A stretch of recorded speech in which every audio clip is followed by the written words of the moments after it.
Hey, I'm Zach. And I'm Jesse. On today's show, Tesla makes a compliance car, A Tesla Model S owner walks away from a fatal crash. and Tesla raises billions in capital. That and more next on episode 139 On Now You Know.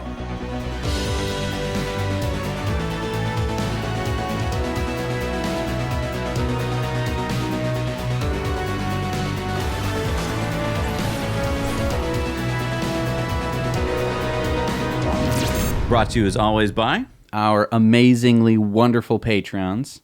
sponsored by our friends at the solar-powered hotel in Schaumburg, Illinois, the Fairfield Inn and Suites by Marriott. It has 2 Tesla charging stations plus 2 additional level 2 chargers. And also by ecoware.us, sustainable fashion that makes a statement. And also our Amazon affiliate link. As Amazon associates, we earn from qualifying purchases. All right, let's get right into it. Okay, so Tesla just upped its referral program perks. Yeah, I heard 500% supercharging boost. Yeah. What is this, like a megawatt of power at the superchargers now? Well, no, it's not a boost to supercharging speeds, although it is kind of a confusing statement. But basically, you know the referral program before this change? Yeah, you got 1,000 miles of supercharging for both referral. For both the buyer and the referrer. Right. Well, basically, they have upped it to 5 times. So now you're getting 5,000 miles for the buyer and for the referrer. Okay, but explain this to me because there's been a lot of confusion. You get that for 6 months per referrer. Right. So for instance, if I get one referrer, and let's say this was June 1st, I would get 5,000 miles or 7,500 kilometers of supercharging for the next 6 months. Right. And then it runs out. But if I got a second referrer, I get another 6 months tacked on to that of 5,000 miles of supercharging. So I'm not entirely clear on whether you get 10,000 miles in a year or if you get 5,000 miles in 6 months and 5,000 miles in 6 months. Yeah, I don't know either. I don't know how that works. But you do get this. Each referral now also gives the referrer 5 chances to win a Founder Series Model Y or a Roadster supercar. Tesla owners who already have free supercharging get 10 chances to win. Okay, but before it was 1 chance to win and 2 chances to win. Right. And now you've multiplied both by 5 So nothing changed. because now people might be saying, no, you'd have 5 more chances. But everyone has 5 more chances. Right. So it's just like you're putting your name in the hat 5 times, but everyone's doing that. Right. It seems a little gimmicky. Isn't that not anything? Yeah, Except the previous referrers. Right. You just Now- you beat out the previous referrers. Right. They get less chance. those get less chance. But the other thing I have to ask is if you're on the fence about getting a Model S or X or Model 3, and now you look at this new referral program, is that going to be enough to actually move you to buy the car any more than before? I mean, yes, you get more miles, but it's such a, unless you're going to do like a big road trip, it's not worth that much money. Right. It really isn't worth that much money, and there's nothing unique about it. It's not like, because, you can just buy the supercharging, you can Right. just pay for it.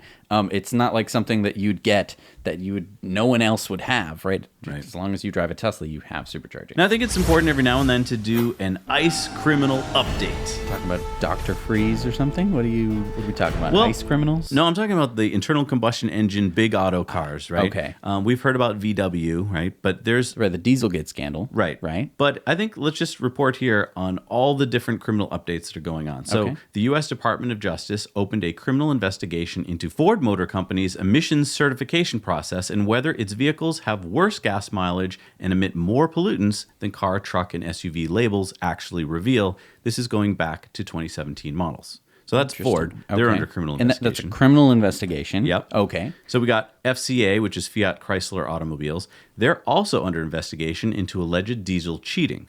FCA, along with auto supplier Bosch, have agreed to settle a case involving Jeep and Ram owners that will cost them $790 million. But wait, there's more. Okay. On April 14th, Germany's Motor Vehicle Authority KBA was investigating Daimler for 60,000 Mercedes vehicles produced between 2012 and 2015 with cheating emission software installed. And remember that VW settled with the EPA for installing emissions defeat devices. They had to pay $14.7 billion in civil penalties and $3 billion in criminal fines. And several of VW's executives have been charged criminally by German authorities. That is a lot of criminal investigations. All to sell ICE vehicles. Right, all to sell these polluting cars. And we have, I just want to talk for a second. I mean, the pollution is like, it's okay that they pollute. It's not like it's against the law for the cars to pollute. They just can't pollute over a certain amount. Right. That we're like, hey, that's too much pollution.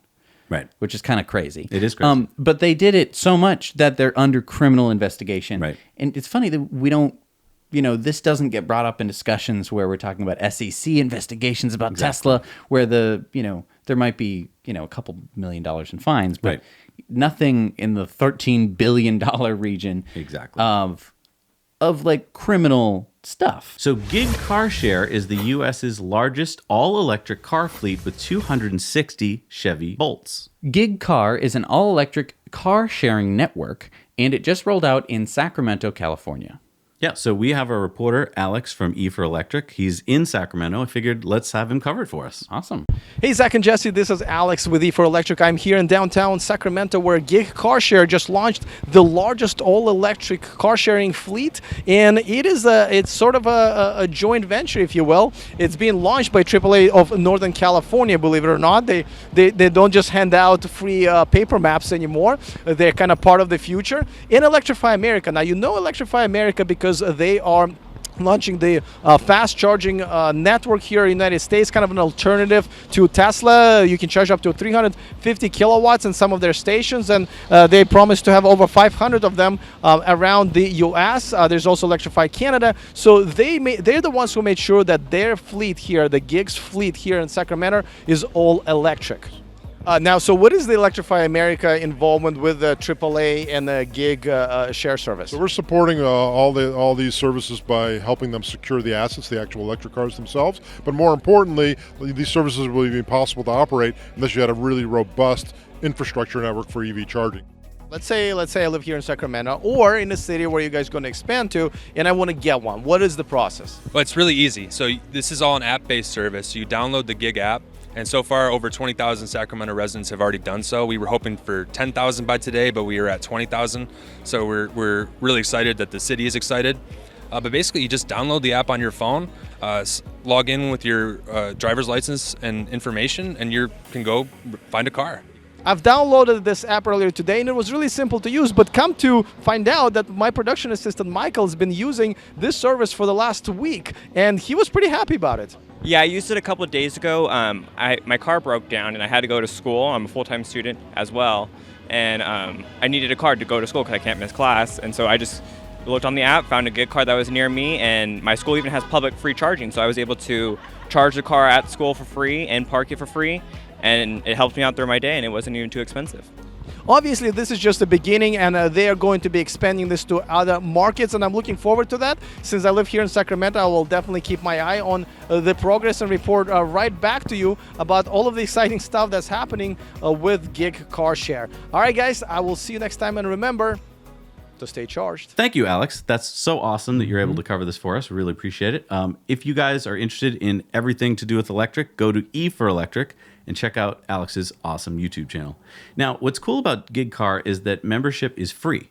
So you just get that app they talked about, and you must start and stop your drive in downtown zones. Okay. And then it's 40 cents a minute, $15 an hour, or $85 a day. So this is a lot like, kind of like the Lyft scooter app. Okay. So I mean, if in LA, you can get the Lyft app and you can rent scooters, and basically you just walk up to the scooter and you rent it. I think it charges you like $1, and then it's like 15 cents a minute or something like that. It's almost the exact same thing except with the car. Right. I mean, I think that it's a pretty good strategy, and that there's geo-fence locations that you have to drop it off. And you can drive out of this zone as long as you drop it off back in the zone. Right. Yeah, I think that that's a really great idea. I mean, if it works for scooters, and can work for scooters are like, apparently people just don't know how to handle scooters. At least everyone understands how to handle cars. What's cool is the Chevy Bolts have bike racks on the top. So if you're like riding your bike and you need to go pick something up, or you're going someplace far, get tired. you can put your bike on the top. Exactly. Yep. All right. So we've been hearing a lot about Tesla's capital raise. They had an initial raise, and then they decided to go for even more money. So here's the latest numbers. They've upped their initial capital raise, and they'll now be offering 3 to 3.5 million shares of common stock at $243 a share. Now, a lot of confusion. People have been asking, what is a capital raise? What is it? How does a company offer stock? I don't get it. So like Lyft just went on the market with an IPO, an initial public offering. Okay, I hear about IPOs a lot. Right. Right. Okay. And there's a share price that is reached by usually a bunch of big banks. They pick this price per share, they put it on the market, and then immediately it either goes up or down from that point, right? So Tesla's already on the market. They've already been trading shares, and recently it was trading at about $243 a share. Right. So they've decided to issue more stock at that price, So diluting what you already hold. right. So I mean, if there were 100 shares of a certain company and you had one share, you'd have 1% of the company. Yep. Basically, you'd say, I own 1% of this company. Right. But now I come along and I say, okay, we're going to release 900 more shares of the stock. Now I would own 0.1%. Right. Now, the good news here is that by offering this many shares, they're only diluting the stock by about 1.8 or 1.9%. So Okay. don't think that your shares are worthless or anything. They've just gone down by a little because they're offering more shares. And in general, this is a good sign. This is what companies do. And so what does Tesla get out of this by Cash. diluting their shares? So basically what they're doing is they've just created more shares and they say, does anyone want these shares? And people go, I do. And they say, okay, that'll be $243. And they say, okay, cool. And then they, swap. They don't actually do this. This is all. Right, it's electronically done, but Sure. in essence, that's what's happening. Right. And they're going to get $737 to $847 million in cash for those shares. But they're going one step further. They're also offering a convertible bond. Now, this is also confusing because bonds don't make much sense to most people, and then a convertible bond doesn't. Because they're secret agents. No, it's not that kind of bond. I'm a bond. Convertible bond. So this 2% convertible bond means that they're going to give you 2% in interest until the bond is over, which is in 2024. Okay. So you have guaranteed 2% interest you just made, kind of like putting your money in the bank, as long as the company does well. What's interesting about this bond, though, is at the end of the 5 years, you can then turn it back in for cash, the cash you invested, or you can get Tesla stock at the strike price, which is about $243. So if in 5 years Tesla stock has gone up to, say, $500 a share, you'd be dumb not to convert it into Tesla stock because you would have just basically doubled your money. Now, the bad news here is that regular retail investors like you and me can't seem to get these bonds. I've been checking all over the place. I could be wrong, but from what I've seen so far, it's only available for institutional investors, so big companies, big funds. And the reason they love these are there's very little risk. If you invest in these bonds, you're also going to get the stock later at that price. If you want it. If you want it's it. above. If it's above. And if for some reason the company has problems, you'll be the first paid. So if there's a bankruptcy or whatever, you're the first ones to get paid, which usually you will. So it's a kind of a no-brainer why they like these, because you're going to get paid. Now, the cool news here is that Elon is showing that he's long on the company. He's going to be buying $25 million worth of the new stock. Not much money for him, but it is a nice sign that he's buying over 100,000 shares of the stock. Yeah. The interesting part here is that it's kind of at a very low share price right now. Yeah. And normally what you'd want to do as any company is sell your stock at a higher share price. Because now instead of selling it for $240, I could sell it at $310. It's the same share in the company. Yeah. It would just be worth more. I think what happened was this. I think that Tesla said, okay, we're going to have Autonomy Day. What was it, a couple weeks ago? And after Autonomy Day, boy, everyone's going to be so long on this company, the stock's going to shoot up. Right. Because imagine this. We're telling them that the company's going to be worth hundreds of billions of dollars. And Autonomy Day was freaking unbelievable. But I don't think a lot of people watched the 3-hour presentation. And if they did watch the 3-hour presentation, I think after the first hour, their eyes kind of glazed over as they're talking about microprocessors and neural nets, and they're just like, what? Yeah. And I think that the story of Autonomy Day was kind of missed. Yeah, Of what Tesla can do being a robo-taxi network, that basically there'll be no other robo-taxi network on the planet. Yeah, I mean, we're going to talk about this on our Patreon bonus story, but Kathy Wood from ARK Invest, she said that basically she thinks that most analysts didn't understand how to value Tesla. They think of it as a car company only. Now it's turning out to be an Uber company, a robotics company, A battery storage company, It's a like solar company. Exactly. And so these are car analysts. They've been analyzing Ford and GM their whole life. So when they're faced with chips and stuff, they don't know what to do with it. Chips. Right. What are chips? I eat chips. So what I think happened was after Autonomy Day, these big banks, which are going to be offering this stock, were like, great, all we have to do is set some low price targets. Like Morgan Stanley set a 240 price target. Price dipped. They're roughly 240. And then they buy up the stock. Right. And then they're going to be making tons of money. So Right. I think Elon misjudged the stupidity of the market. Yeah. he does that a lot. Yeah. I think he misjudges stupidity on a lot of different things. Right. And so this was a shame because Tesla, instead of getting about $2.3 to $2.7 billion in total cash, could have probably gotten well more than that, like $3 or $4 billion. Right. So the good news, though, is that there's more cash in the bank for Tesla in case of a rainy day coming up. But I do think that this is, I don't think it was necessary, honestly, at this point. Maybe there's some big news coming out that I don't know about. We'll see. Oh, but interesting was that on this call with investors that happened the other day, and this is only available to high-level investors, Elon said that Tesla's market cap should be going up to about $500 billion because of autonomous driving, which is going to transform the company. Wow. And their market cap today Is $42 billion. So that's over 10x. wow. And that's market cap. Yeah. I mean, that's crazy. Crazy. All right, so this is an oddball story. Tesla made a compliance car. What? They don't make compliance cars. Well, they didn't make like a. It's confusing, right? They didn't do like the classic compliance car thing where you just make like a Chevy Bolt. a Chevy Bolt or a Leaf. No, instead, What car is this, by the way? That you're talking this about? is the Model 3. That's a compliance car? Well, they've made a software limited 93-mile range Model 3. Why would they do that? Well, I think in order to do that, we have to go back to before this. Canada is implementing an EV incentive program. Okay, good. Yay, that's good. But the way that they structured it basically cut Tesla directly out, like surgically out with a scalpel. Yeah, so I mean, the way that Canada did this program was they made it so that you had to have a 45,000 Canadian priced vehicle as your base model. Base model. And unfortunately, the Model 3 standard range did not qualify. It was above 45,000 Canadian. So what did Tesla do? They said, hey, so we will software limit a standard range Model 3 down to 93 miles and price it at 44,999 Canadian dollars. Right. So just under Right. the. Now, this got a lot of people upset. They said, first of all, you're making this car that's barely drivable. It's only 93 miles. Right. Here's the thing. Tesla didn't want you to buy that. Right. They wanted to get in under the threshold. So, because here's the thing.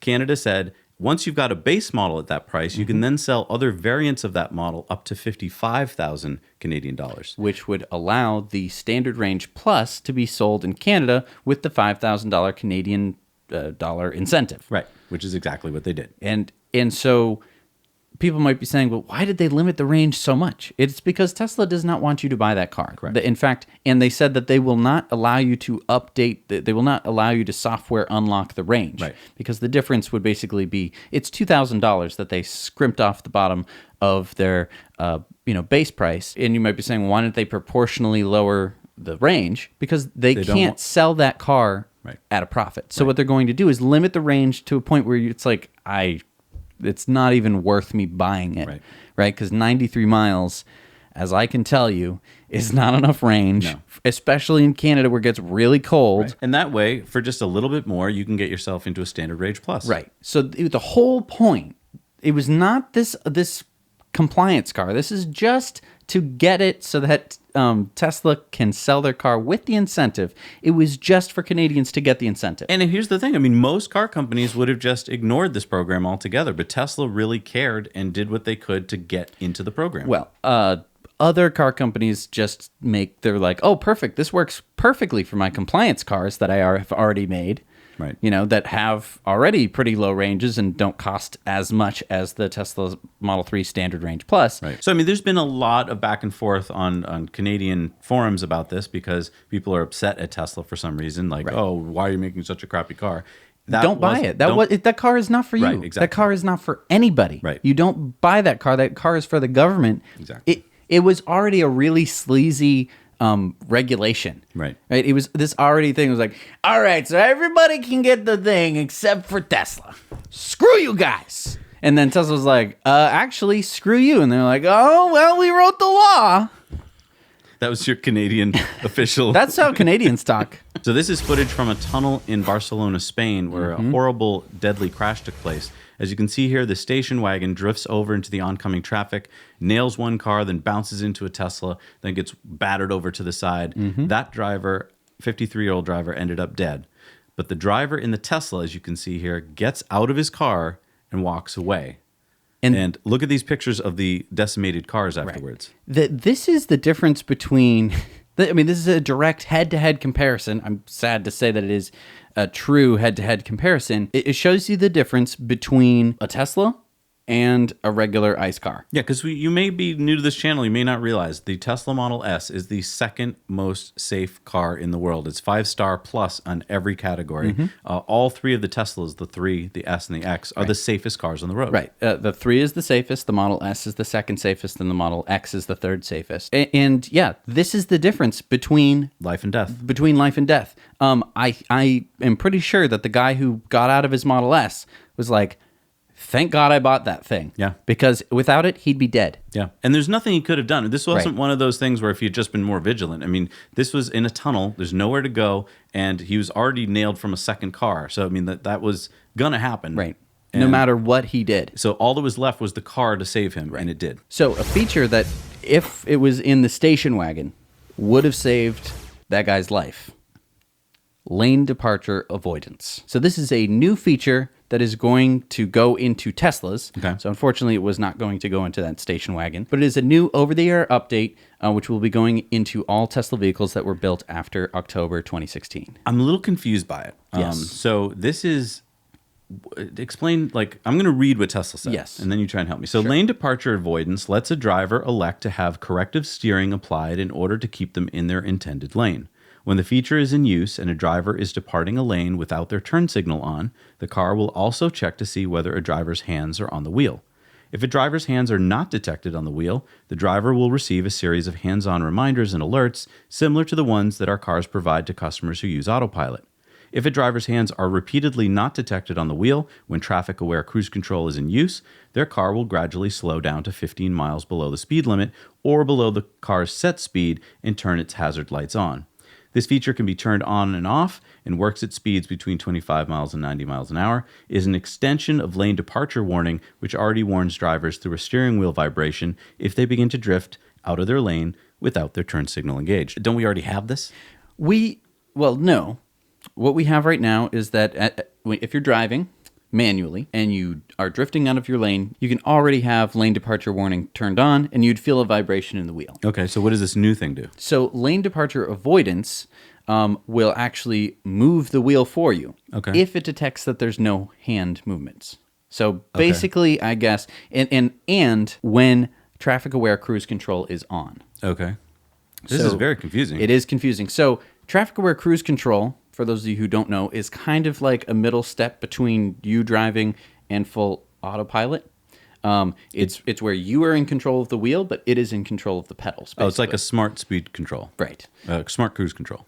It is a smart cruise control. It can see the car in front of it. It maintains that distance, but you are doing the actual steering. Oh, I see. So what happens a lot of times when you're in autopilot is you accidentally take it out of autopilot, but traffic-aware cruise control is still in play. Right. So when you're in autopilot, you can wrench control away from. No, you don't pull that hard, but you can pull it out of autopilot, and it'll still be in traffic-aware cruise control, right? It doesn't just immediately start slowing down. It's in traffic-aware cruise control, so it's going to maintain the distance between the car in front of you or whatever the set speed is. But I've seen a lot of people forget that they're in autopilot at that point. Right. So what might happen is it says, put your hands on the wheel, and you accidentally pull it out of autopilot. It goes, ba-dum, to let you know that you're out of autopilot. But maybe you're not paying any attention or whatever, and you pull it out of autopilot, and you think it's still in autopilot, and you just start drifting off to one side or the other. Right, because you took your hands off the wheel. Right. What this is going to do is basically start giving you some alerts, probably pretty quickly. I'm going to assume it's not going to give you as much time as it does with autopilot. And then it'll probably start to beep at you. And at the worst case, it will steer you back into your lane. Gotcha. Keep you in your lane as if it was in autopilot. So that's why you're saying if this station wagon had it, he probably wouldn't have gotten in the crash in the first place. Right, because as he was drifting out, it would start to warn him, so hopefully he would have taken control. Worst case, it would keep him in the lane.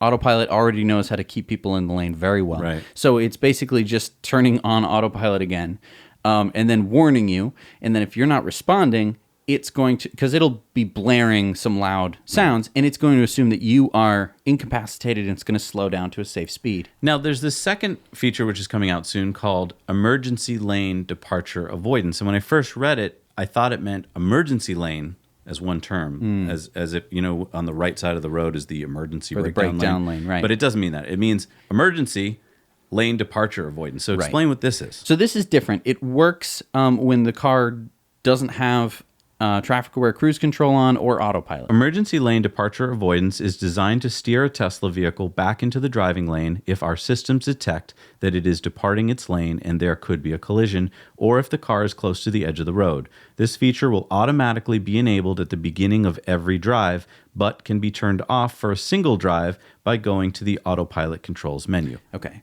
right. So the car is in manual control, which means that you're pressing the pedals and driving the car. So it's going to assume that you're alive and awake. This is where it doesn't detect any hands on the steering wheel, and where you are drifting off the road. Gotcha. So if you fall asleep or texting. Right. So it's not necessarily out of your lane. It's if you're going into another lane where it detects there might be a collision. So if you're going to smash into the car next to you, or perhaps an oncoming car, or if it sees that there's no other lane on the side, which means that you're going to drive into a ditch. So if it was a 6-lane highway and no one was out there in the middle of the night, it would allow you to ping pong back and forth 6 lanes. Potentially. I don't know. We have not seen this in action. Right. So we don't know exactly how it's going to work. It might keep you within your lane. But the way it's worded here, it sounds like it will definitely keep you on the road and not hitting anybody.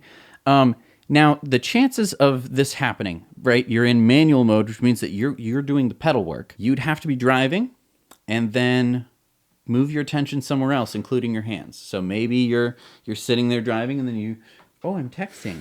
La la la la la la la. So maybe it's where you're texting and you're not paying any attention and it's veering into somebody else's lane. Yeah, we see people do this all the time. Right? Not necessarily in Teslas, but that can happen. Right. Or it's where you are incapacitated. And I think that this is where it can actually do a lot of good. You're manually driving, and then for whatever reason, you lose consciousness. You fall asleep. Most likely, you're going to let go of the pedal. So this is a very short period of time that this is going to need to really do much, because you're going to be slowing down. Really good point. Due to just regenerative braking, which is fantastic. So let's say you're driving along and you have a stroke, or you fall asleep. You just fall asleep, or you pass out.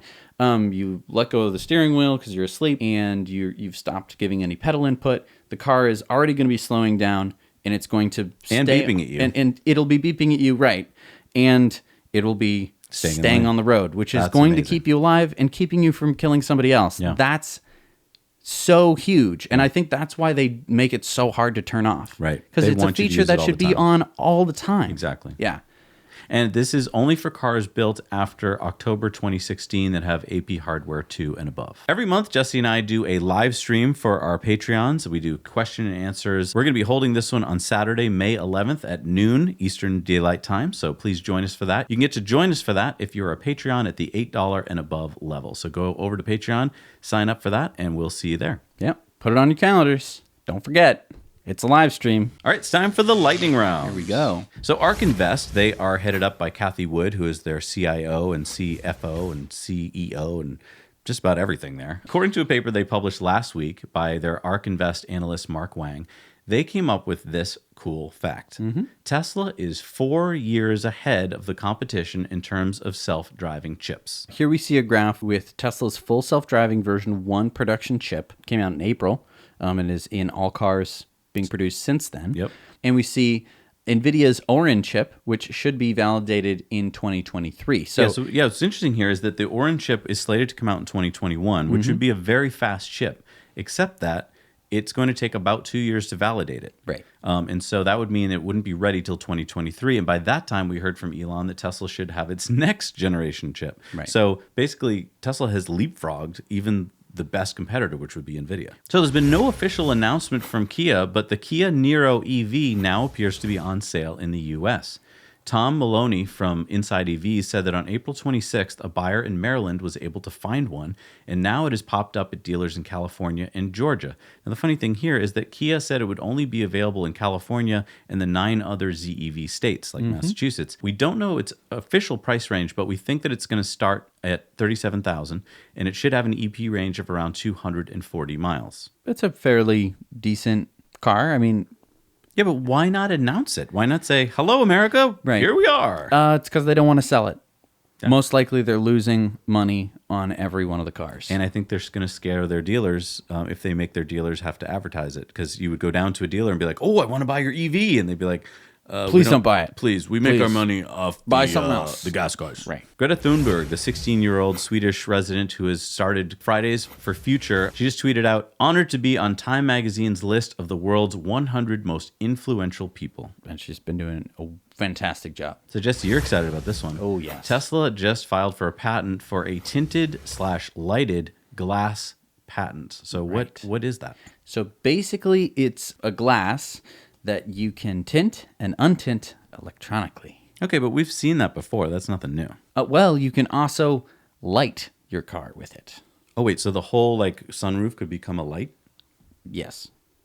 And this is really important for Tesla cars since all Teslas have glass roofs, basically. Yeah. The other day, on a whim, at about 11:30 at night, I walked outside to bring some trash out or whatever. I looked up at the stars and I was like, it's a beautiful, clear night, but I can only see so many stars because of where I live. And I was like, I want to drive 2 hours north.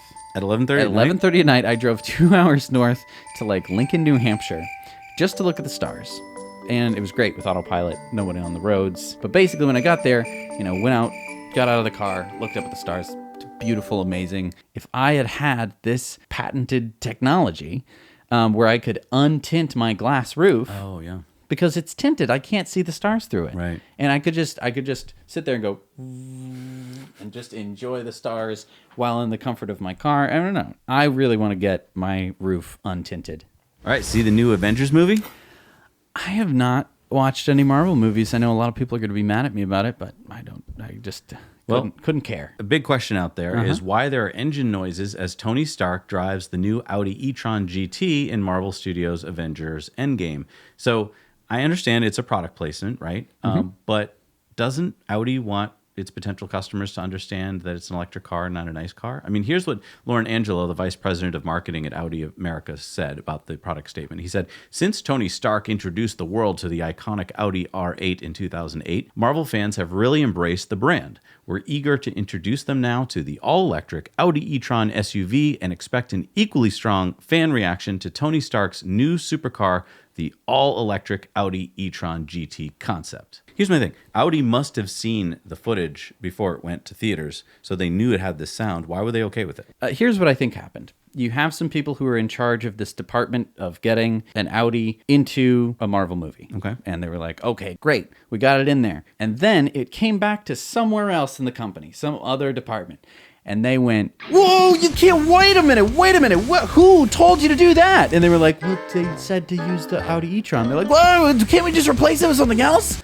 And they're like, no, they already filmed it. We'd have to get Robert Downey Jr. back out here to put him in a different car. What's I don't wrong with understand. this? Why would they be upset? Because they're going to be like, we can't show the Audi e-tron in the biggest movie in the past 5 years. Why? Because they're going to all want it. And we don't have it. We don't have enough of them. We can't produce enough of them. And what do you think that's going to do to our brand? All of a sudden, these people are going to go into the dealerships. They're going to be asking for electric cars. We can't show them that we have electric cars. We can't show electric cars, period. Put some gas noises over it, like a gas engine. Make it sound, then they won't be able to tell the difference. They'll just think that he drove up in an Audi. Everything will be cool. There we go. I fixed it, everyone. Way to go. This stupid corporate ridiculousness. That's what happened. I have to imagine that's what happened. And I mean, we talked about this. We talked about this a couple weeks ago. We're like, oh, they're going to put an Audi in this movie. I wonder if there's going to be gas car sounds. They put gas car sounds in it. It's because they can't. They're competing against themselves. Right. They would be competing against themselves. And what would happen when you're like, oh, I went down to the Audi deal and they didn't have any of that cool car? So Daimler has decided to stop selling the Smart EQ 4.2 model. I've never heard of this in my life. 4.2? What the heck is this? Well, we've known it as the smart car here in the U.S. and Canada. It's that tiny little car. Basically, by the end of the year, they will not be sold anymore. They cite the declining microelectric car market. Okay, wait. The micro car market. I'm sorry, what other micro cars are there? I mean, Mini Cooper doesn't count anymore. No, it's the smart car, and what else? That's pretty much it. No, I mean, the starting cost before incentives is about $24,000, but Daimler will be partnering 50-50 with Geely to launch a new generation of all-electric smart cars in China in 2022. Here's the thing. Geely is now partnered with Volvo 50-50 to make the Polestar. Geely is one of the biggest car manufacturers in China. I think they're super duper going to clean up here because think about this. Geely gets to get all the tech from all the companies they partner with, so Volvo, Daimler, and so forth. That means that all those engineers, all that tech, they get to just cherry pick, oh, there's an engineer we'd like. Right. Want to come work for us? Geely, you've already partnered with us. Right. So they're going to walk away with the best tech. They are not dumb. They know what they're doing. Also, just that the fact that the Model 3 came in, and, before it was like, I want an electric car, and it was like, I can get a Leaf, I can get a smart car. Maybe I'll get a smart car. That's kind of cool. But then once the Model 3 came out, you're like, oh, I can actually just live my whole life with this other electric car. People decided to go for that one. Yeah. And so this micro car market started to disappear because they only sold one. There's only one micro electric car. Now, for all of you Tesla owners out there who have older cars, like I do with Sparky, it's pretty exciting to hear about this new over-the-air update 12.1.1. And here's why. There's been reports of higher supercharging rates. So, for example, a friend of ours in Europe, he before was getting 97 kilowatts of charge at a supercharger on his, I think it was a 75 kilowatt-hour battery pack Model S. Now he got 111 kilowatts. First thing we want to know is,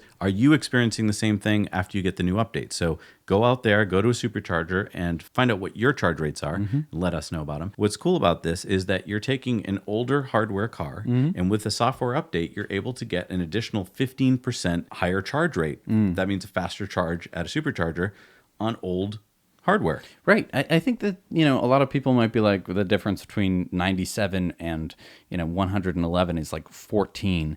Is that such a big deal? And it's like, yeah, 14 kilowatts? It is significant. Yeah, it's 15%. Right. And I mean, this is for a car that you've bought a while ago. Right. Oh, and with that update, Sparky was able to get Insane Plus. I have the premium package. So Insane Plus, we just pulled it today on the way to lunch, and it's Insane Plus. Sparky still got it. Yeah. So according to Inside EVs, Tesla sold 78% of all U.S.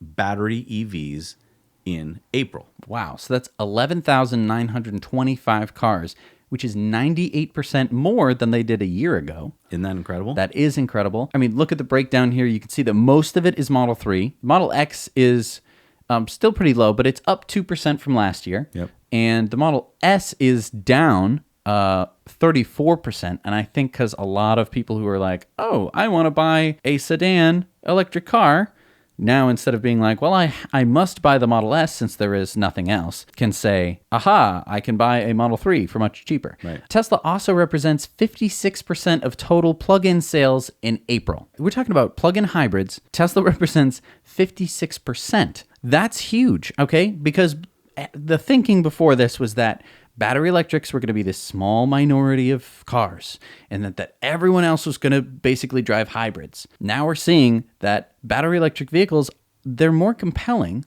than a hybrid. So Jesse, when Polestar starts coming out in the U.S., how many of them are they going to get to sell and get the full EV tax credit? Well, the limit, at least as of today, was 200,000. So once you get to 200,000, then it starts to go down from there. And how about Volvo? The Polestar, right, 200,000. Right? Nope, get this. What? Polestar claims that because they are a 50-50 company with Geely and Volvo, that they are a separate manufacturer from Volvo, and therefore they get 200,000 cars before the tax credit declines. Okay. And that Volvo gets 200,000 cars before the EV tax credit declines. But basically, between Polestar and Volvo, you'd get 400,000 cars before any incentives start to go away. So is it the badging? Or is it the manufacturer? It's the manufacturing. According to Polestar spokesman J.P. Canton, he said, I cannot speak to GM and Cadillac in regards to their situation, but Polestar is an independent brand owned 50% by Geely and 50% by Volvo with its own factory, and our WMI will be filing separate from Volvo and Geely. I think Tesla should partner with Bob and say 99% Tesla, 1% Bob partnership, and they should make the Model 3. Or just rebrand to Schmesla or Schmesla. or Chrysler or Besla. It seems like you could come up with an infinite number of these. Right. It does seem like with enough lawyers you could do it. Now, I don't really have a problem with that. It's great. You have 400,000 cars that all get the tax incentive. That's fantastic. But it does it hurts other car manufacturers, right, like Tesla or like GM, who are getting limited in terms of tax incentives. All right, it's time for a video contributor story. This week we've got Rahul Sanad from Tesloop with Tesla's AI behemoth. Hello, Now You Knowers. My name's Rahul from Tesloop, and I'm excited to do this guest video and talk about a few things from Tesla's Autonomy Investor Day. So, they spent a lot of time covering both the size of the fleet and the power of the chip. But one thing they didn't do is put these two numbers together to show you how big the combined system is going to be soon. So if you look at top500.org, where they list all the fastest supercomputers in the world, you'll see that the number one spot is Summit at Oak Ridge in Tennessee with the DOE. And this has 144 petaflops of processing power. Now, in 1 year, Tesla's combined fleet is going to have about 1 million cars, and this will have 117,000 peta operations per second. So this is, if you maybe say 10 to 1, floating point versus operations, this is about 100 times faster, or 10 times faster than the top 500 supercomputers. Now, of course, they're a little different. The bandwidth between the cars is very different. Tesla's computers effectively going to be spread across the world. It'll be mobile. It'll be constantly processing this visual data and running the biggest neural network we've ever seen. And it will both continually increase in size and be automatically and dynamically updating itself. However, most supercomputers are used for, various different tasks, whereas this one is dedicated. So effectively, the neural net is going to be creating a model of the world and predicting both what a car might encounter and various things that it might encounter and how they behave. So if you look at a pothole, it needs to distinguish that from a bag. And one, it'll have an impact on the suspension when you run over it. And another one, when you hit it, the car won't even notice it.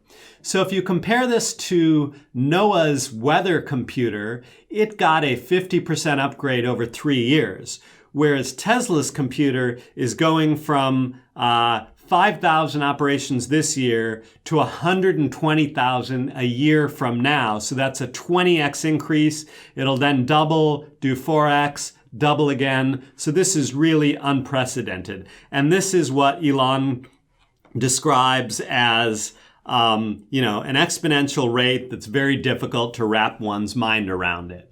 So I hope you can wrap your mind around it, and thank you for listening. Tesloop, that sounds familiar. Yeah, that company that drives between LA and Las Vegas in Teslas, and they've done hundreds of thousands of miles. Yeah. He's the CEO and founder of Tesloop. Oh, cool. So he knows what he's talking about. Wow. All right, it's time for our Patreon bonus story. So if you're new to the channel, that's where we go and do an amazing show, pretty much the equivalent of what you just saw, only for our Patreons and only if you give $1 or more a month. And there's some really good stuff in this week's Patreon's bonus story. As always, we have Model X flies. Yep. Jim Cramer has a change of heart. We have a billionaire who backs Elon and much more. Yes. So head on over to Patreon and check it out.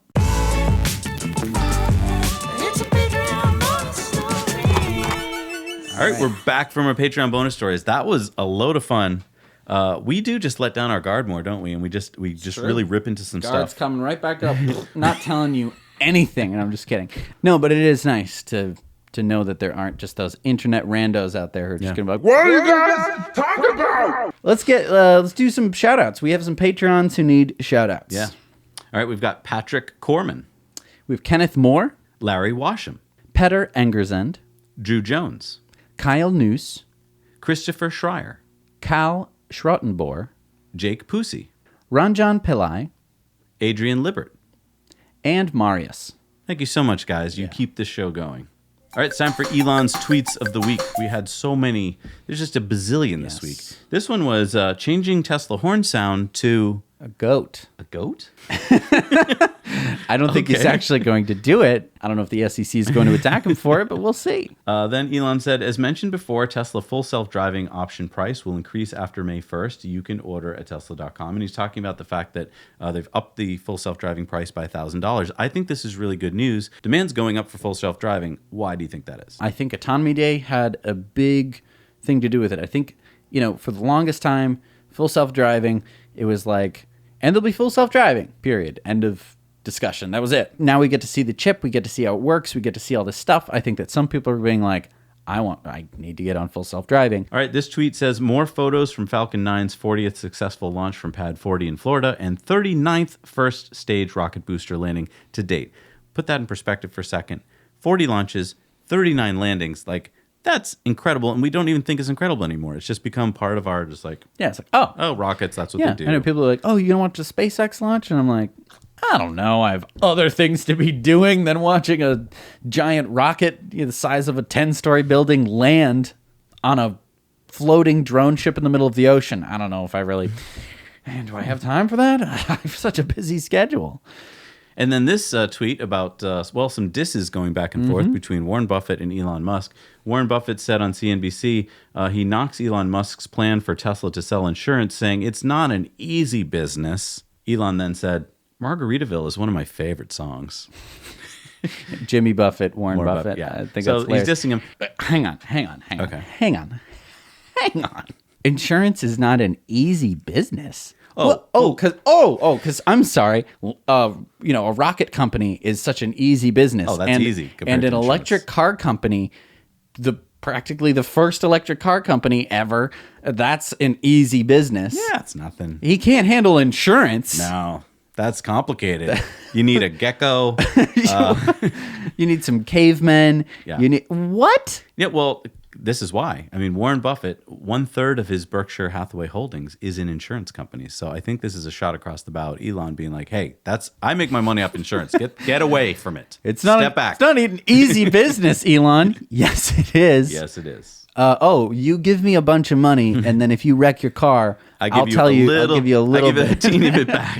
Right. Yeah, it's a great business. All right, it's time for community mail time. Yeah. Community mail time. So there is a German climate protection petition going around. You have a few more days if you're a German citizen to sign it. It's an adoption of a binding cross-sectorial climate protection act. Well, it's a little complicated, but basically they want to reduce the net emissions of CO2 and other greenhouse gases quickly and reduce them to zero by 2040 as far as possible. Head over to the petition, which is down below. If you agree with it, sign it. Let's make it happen in Germany. This is our friend Elizabeth and Steve's new Model X, and they got to pick it up and drive it to the Gigafactory. How cool is that? Our friend Aaron and his father-in-law were driving through Enid, Oklahoma, when they spotted these wind turbine blades, fields and fields of them. Super exciting, and they must be getting ready for some nearby wind farm. So if you know of what this wind farm is, we'd love to hear more. But I mean, just check this out, Jesse. Look, they're driving by. Just look how long those blades are. When you actually can appreciate something, when you're like, wow, this will actually power some homes. This is a lot of homes. This is going to generate a lot of electricity. These are some big wind turbines. That's when people just get impressed, and you get this cultural shift of people being like, yeah, that's legit. So our friend Charlotte from the YouTube channel EV Thank You just released a new video of Charlotte leaving her famous thank you cards on hundreds of EVs throughout Oslo, Norway. You can support the work she's doing by joining her Patreon, and I think you should, because check it out. She went to Norway, left like 400 thank you cards in one day. She just walked all throughout Oslo thanking EV owners. I mean, awesome to come back to your car, find this thank you card, and be like, wow, a child just thanked me for driving this. That would really make my day. You should do it yourself. Just print out some thank you cards and just start doing it. I know. It's a wonderful idea. All right, it's time for On Air, where we answer your questions from Discord every week. And who do we have this week, Jess? This week we have Jeffrey. Hi, Jeffrey. How you doing? What is your question this week? So I posed this question on the Slack channel a few weeks ago, banning pickup trucks except for commercial use. Pickup trucks were originally designed for towing and hauling and, just carrying stuff. And now we use them every day for passenger vehicles. And with them being the highest polluting vehicle, that's made, it doesn't make much sense. And so you're suggesting that we just ban all pickup trucks except for commercial use? Right. If you're moving or something like that, you can rent out a truck to use for that purpose, not using them for passenger vehicles, only for commercial use. Okay. Well, I mean, this does go to CAFE standards, right? In the U.S., we have fleet standards, which says, if you're going to sell pickup trucks, you also have to offset that by selling lots of high efficiency, smaller vehicles. The problem that we're seeing is that in the U.S., companies like Ford, for instance, are basically stopping the sale of most of their sedans because they don't claim they're selling well enough. And they're just going ahead and buying credits so they can continue selling their well-selling pickup trucks. Right. This would be more of an issue to me if an electric pickup truck wasn't coming soon. If that weren't on the horizon, then yeah, I'd say we'd have to be thinking seriously about what to do about this. But the fact that there's electric pickup trucks almost on the market. I mean, we've got Rivian. Tesla said there's something coming out soon. Right. You have the B1 and B2 Bollinger trucks. Right. And I'm not a huge fan of banning things. I know that in some countries they're going to be banning petrol vehicles and fossil fuel vehicles and diesel vehicles, and they all have different timelines and stuff like that. And I think that's because they actually have the political will for that. In the United States, we do not have the political will to ban pickup trucks. I think that would be one of the least popular things you could end up trying to pass. And especially, with Ford's purchase, of Rivian or, parts, part of Rivian, then, we'll definitely start seeing that. I agree with your point. It was a good question, though. Yeah. And it does come back to the fact that sometimes if you're trying to do something for the better good, which would be to ban them, you might actually push back. You get so much pushback from people politically that it may not be the right thing to do. Yeah, because, I mean, it's this weird balance that we have to play between making good change and avoiding too much backlash. All right, well, thank you so much for your question, Jeffrey. We're going to continue on with the show. Why don't you say goodbye to all the lovely people? See you guys later, and now you know. All right, it's time for our Patreon poll. So if you're a Patreon member, you can join for $2 or more and answer our polls. And this one was, if Tesla Insurance could track how you drive in order to drastically reduce your rates, would you do it? And most people said, yes, I hate paying for more insurance, and I'm a great driver. So luckily, a lot of our patrons are great drivers. All right, it's time for Supercharger reviews. What do you guys have this week for us? Hey, Zach and Jesse, and the Now You Know audience. I brought the hashtag Purple Model 3 out here to Celebration in Florida to check out the new 8-stall Supercharger that's going in. You can get to it quickly off of either I-4 or 417, and it's located directly off of 192. Around here, we've got Five Guys. There's an Applebee's directly behind me, along with a Panera Bread, a Dunkin' Donuts, and Chipotle's. And there's a few other restaurants that are here too. So come check it out. Celebration, Florida, located about 2 miles southeast of Walt Disney World. And see you here. Bye. Hi, Zach and Jesse. Jeff and Bella and I are in South Bend, Indiana at a 6-stall, and we're going to give this one a 9 out of 10. We're off of 8094 heading to Pittsburgh, and the reason we like it so much is that there's a humongous Barnes & Noble bookstore where you can while away the half hour or whatever, and there's a Starbucks cafe inside. This is an upscale mall, and the charging has been going great. It wasn't crowded. There were 3 of us to begin with. Now there are just 2 of us, and it's going fine. And if you want fast food before you come, you should pick up the Wendy's right across the street. And then you can sit and enjoy your lunch or whatever. And especially if the Barnes & Noble is closed, you'd want to do that, head to the Wendy's first, because I don't see a gas station. So 9 out of 10 from Bella, who is 16 years old and on a road trip. Bye-bye. Thank you. All right, this is the 8-stall Supercharger in Hudson, Massachusetts. It's kind of brand new, and it's in a mall, much like every other Tesla mall. It's got a Panera, it's got an Ulta, it's got a Market Basket, a Lowe's, and a Qdoba, and a Subway. So there's like 3 places to eat. Pretty cool. I'm going to give it 7 out of 10 because it's pretty easy off the highway. I can't believe we haven't intentionally repeated any. I think we did a couple by accident we've repeated, but like... What do you mean, of the exact same person? Yeah. Oh, yeah. We've done that, I think, 1 or 2 weeks. But yeah, but I mean, we got a really good spreadsheet thing going. I know, but I mean, it's pretty amazing just how many reviews there are. That we have some for every week. Oh, I see what you're saying. Yeah. Yeah, no, they're coming in all the time. Keep bringing them in. Like, keep going to Superchargers and shooting them. And destination chargers. Because destination chargers, by and large, are going to be more interesting than Supercharger locations. Right. Superchargers are usually going to be by the highway. They're usually going to have, be near some fast food and maybe a rest stop and somewhere to go to the bathroom. But a destination charger could be a restaurant, could be like a cool cabin somewhere, could be a nice hotel or something. So you do know if you're a business owner and you want to join the Destination Charger program and get your destination charger to pop up on the Tesla map, which is hugely important. Yeah. You can contact Tesla at their Destination Charger website, and they will help you. Certain ways they'll give you some financial incentives to make this happen for you. So free go check it chargers out. and stuff like that. Yeah. All right, it's time for new Superchargers. What do we got this week, Jess? We have number 448 in Europe, the 24-stall in Dietikon, Switzerland. There's the 10-stall Urban in Pleasanton, California. Number 635 in the United States, number 1,522 in the world is the 4-stall Urban Supercharger in Miami at Mary Brickell Village, Florida. Now, I think this is actually regular Superchargers, but I think they're sharing one 250-volt line. So what I've heard is that your max charge there will only be 63 kilowatts. Okay. I don't know if that's when it's fully loaded with cars or if that's alone, but I would like to know from people. So go check that one out and please cover it for us in the Superchargers. It's a mystery. Yes. It's a Supercharger mystery. It's the Patreon giveaway. All right, it's time for a Patreon giveaway, and we're going to be giving away something cool this week, Jess. We are giving away this Starship pillow. Nice. This is from ecoware.us. Let's have it focus in on the...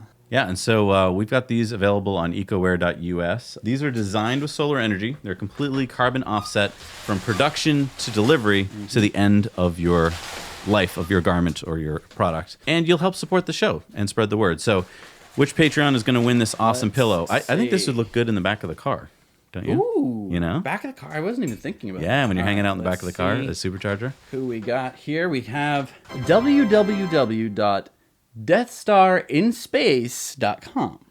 Cool. I got to check that out. All right. Well, you're the winner of a Starship. That makes sense, too. A Starship pillow. Perfect. All right. And you've made it to the end of the show. And all the names that you see scrolling past us, these are people who have supported us for $5 more a month and then waited for their Patreon shout out. So the people who we just shouted out are now added to the list of people who have supported the show at the $5 level or above. I know, and so cool. For the shout out. It's really nice. I'm so glad that this list is constantly growing. It pumps me up. You know, when we're planning the show every week and we see this growing list of people that support us. And you might be wondering why people are supporting us. One, I hope it's because they like the show, but also we have lots of different perks. So I just want to talk about some of the perks because we don't usually talk about them too much. Yeah. So the $1 level is our Patreon bonus stories, which I think is a really big bang for your buck. You're getting 4 Patreon bonus stories a month for $1. Yep. So that's 4 Patreon bonus stories. Each one of those is somewhere between 5 to 10. Like 5 minutes to 43 minutes. Yeah. Like some of them are long. Yeah. And we're showing you stuff that we can't normally show on the show. Right. For $2, you have access to our polls. So that's where we ask people questions about what they are thinking or what they're doing. Or... It gives us a really cool insight into what people are thinking about, different things that come out. And then $3 you get on our Discord. Now, this is probably the least utilized but coolest feature, I think, of our Patreon. Right. So it's basically an entire community on, and the app is called Discord. It's a poor choice of a name. If I were to rename it, I would call it Happy Community Village. Yeah, we call it Community Town or something, something nice. But basically, it's like a forum in a way. It's like a Facebook almost, where you basically can go on and talk about different things that you're interested in. So you can go on and just choose the communities that you want to talk about. Right, so if you're interested in solar, you don't have to talk about diesel cars. It's not like a chat room where just everyone is trying to have a conversation at once. It's all spread out into well-organized things. And so, we're able to have really in-depth conversations. People are able to connect and be like, hey, you do this thing, I do this thing. Let's so that's team really up. cool. Then there's $4 a month, which gets you in on our on-air portion. So you just saw that this week, and the only way you can do that is to give $4 a month. Right, or and more. that's also through Discord. Right. So you're gonna send us questions, and we'll call you right on Discord. Yeah, that's pretty cool. Very cool. It's nice to hear from people. $5 gets you our shout out, and you get on the end plate. Then we got $8, which is once a month we do a live stream where we hang out with you for at least an hour, Right. and we answer questions and chat, and we meet people that way. It's really cool. Yep. $10 a month you get a cool poster signed by us. $15 a month you get a T-shirt, which is exclusive. We don't give this out any other way. So the only way to, if you see someone wearing this T-shirt, you're like, oh, $15 $15 supporter. $20 a month is our exclusive Now You Know hat. $22 a month is our exclusive recycled coaster. Yeah. $40 gets you this mug. Yes. In addition to everything below. So each of these perk levels, Yeah, you get everything below. everything below it. So it's not like you're like, oh, I want Discord, but I also want the hat. Right. You get everything. It helps support the show. It means that we're able to be like, we're able to think bigger. We're not going to just be like, oh, well, I guess we'll just sit around. It's like, oh, hey, we have a budget. Let's, get some better gear. Let's go somewhere. Let's do a report. Let's actually get some reporting done in a different place. Or we can hire someone to go do that, or we can hire people to. Well, because the show's not cheap to make. I mean, so right now you're watching the show. It took 3 full-time editors to edit this show so that you could watch it in a timely period, right? Right. This is a news show. Right. If this came out next week, you'd be like, yeah, I already heard about all this stuff. Right. So we record it on Sunday. They edit it and get it out to you Monday. Right. That's amazing. It's amazing that they are able to do that at all. When we started, it came out on Tuesday. Right. We've been constantly improving and hiring more people to get it out in a reasonable amount of time, and it's made such a difference. Everything you see is all because of our patrons. You know what I just want to show, if you stayed this long in the show? Oh, yes. There's a new product you can get, and if you want to be the first to get it, it's going to take 2 of us to show you this product. This is the Falcon Heavy Orbital Heavy Lift Launch Vehicle Tapestry that we sell on EcoWare. And this is the smallest of the 3 tapestries. You can get 2 sizes bigger than this if you want. So like if you've got a wall in your house that you want to just show off that you're a SpaceX a wall nerd. with like a bunch of holes in it. Yeah. If you've punched a bunch of holes in your wall. Because you were mad about something. It's a great little cover. Thank you so much for watching, everybody. Thank you so much for watching. That was nice. It was nice to hang out with you for another week. And, we do the show every week. And we haven't skipped the show. No. Ever. We've recorded on Christmas Day. Yep. We've recorded on Christmas Eve. Yeah. We've recorded New Year's Day. Sickness. We've been sick. We've been mad at each other. Been very upset at each other. Yep. And we always seem to get it out. So, if you're going to support us on Patreon or I think however that's you why wanna we do it, support us. actually. There's a few shows we wouldn't have done if it hadn't been for our patrons. We would have been like, screw it. Whatever. Yeah. What is YouTube going to be mad at us? the CEO of YouTube? No. Thank you It's so 'cause much of you for guys. joining us, guys. Thank you. Now you know.